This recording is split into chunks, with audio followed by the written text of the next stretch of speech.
अस्सलाम वालेकुम नाज़रीन, कैसे हैं? ठीक ठाक हैं। असमक बायोफ्लॉक फिश फार्मिंग से शुक्र हुसैन बात कर रहा हूँ। अच्छा, आज जो है वो हम बताने जा रहे थे कि बायोफ्लॉक की फिजिबिलिटी, बायोफ्लॉक फिश फार्मिंग में जो है सबसे बेहतर जो स्पीशीज़ है। देखें, कोई भी काम शुरू करने से पहले हम उस चीज़ को देखते हैं कि उसकी सेल का क्या है पॉइंट ऑफ व्यू। तो काफ़ी सारी स्पीशीज़ हैं बायोफ्लॉक के अंदर, आप पाल सकते हैं। मीठे पानी की तकरीबन हर मछली पाल सकते हैं अगर आप प्रॉपर बायोफ्लॉक के बारे में जानते हैं तो।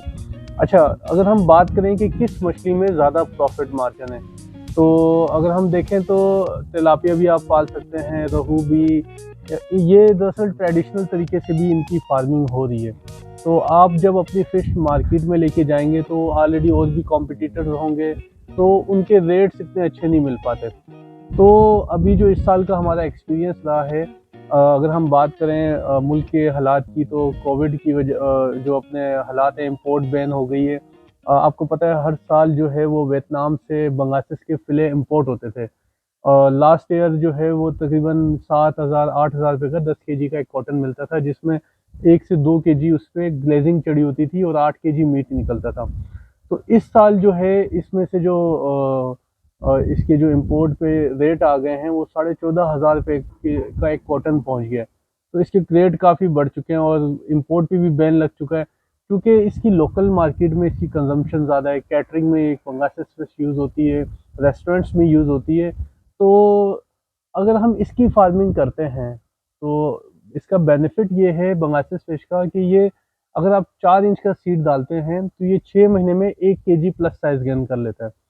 और अगर हम इसकी ग्रोथ की बात करें, तो ग्रोथ में इसने सब मछलियों को पीछे छोड़ा हुआ है।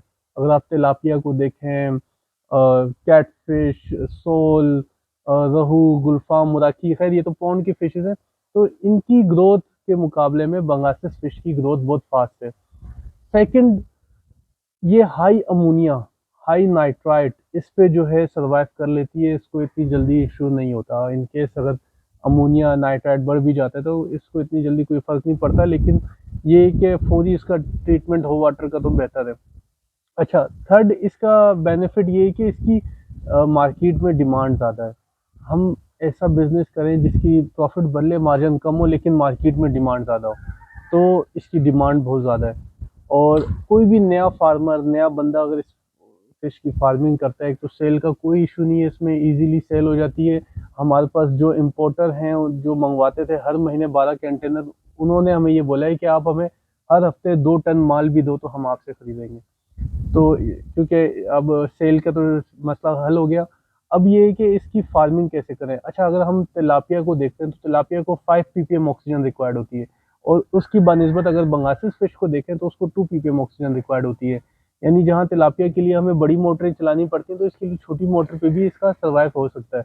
अगर आप हमारे बैक साइड पे ये सिस्टम देखें तो ये टोटली सोलर पे चल रहा है। हमें इलेक्ट्रिसिटी बिल्कुल भी रिक्वायर्ड नहीं है, हम टोटली सिस्टम अपना सोलर पे चला रहे हैं। तो ये भी एक हमारे लिए प्लस पॉइंट है कि हम एक दफ़ा सोलर लगा लें और उसी पर ही जो है हमारी फिश फार्मिंग होती रहे। उसके बाद जो थर्ड है, आप 10 टैंक बनाएँ और एक लेबर जो है आपके 10 टैंक ईज़िली मैनेज कर सकती है, वो भी न्यू।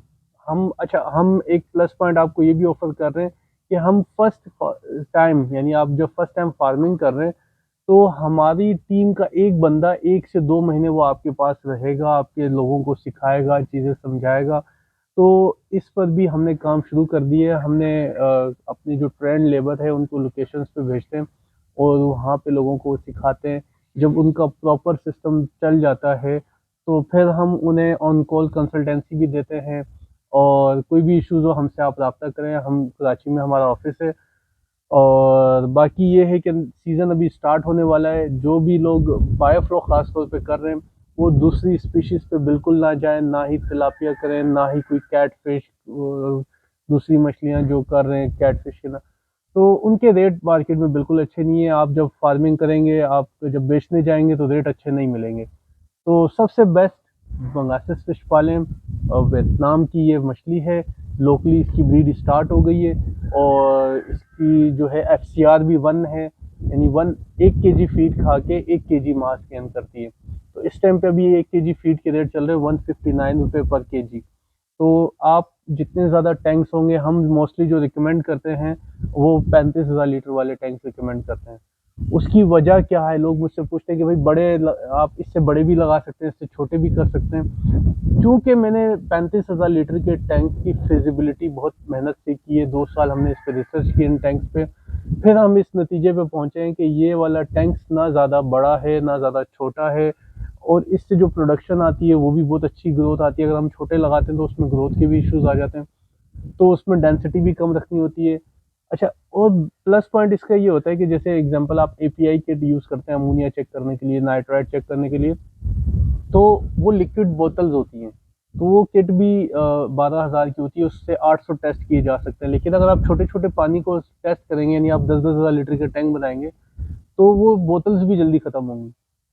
तो ये भी एक आपका लॉस होता है। अच्छा, सेकंड ये है कि आप जो है इससे बड़ा टैंक क्यों नहीं हम लगा सकते? इससे बड़ा टैंक हम इसलिए नहीं बनाते कि इतने बड़े पानी में खुदा ना ख़ास्ता कोई इश्यू आ जाए, तो उस पानी को मैनेज करना, उस पानी को ड्रेन करना, फिर दोबारा भरना, वो एक बड़ी हेडेक होती है।